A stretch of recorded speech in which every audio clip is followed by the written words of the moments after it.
Agora são 4 do Espanhol contra 3 do Barcelona. Tentativa do Yamal para dentro da área.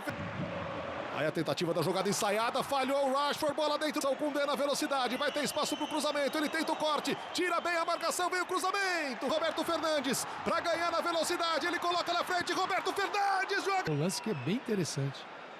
Olha aqui, um passe mais vertical, procurando ali o Lamine Yamal, ele tira bem a primeira marcação, bate... Ó, adeus Pere Milha, Barça na bola parada, tá complicado o jogo pro Barcelona, velho. Deu bom passe pro Romero, tem condição legal, pode pintar o cruzamento, bola pra área, Pere Milha. Daí certamente alguém na arquibancada ali falou, gente, vamos parar de... Na área Ferran Torres, também o Rashford, ainda o Lamine Yamal, vem a...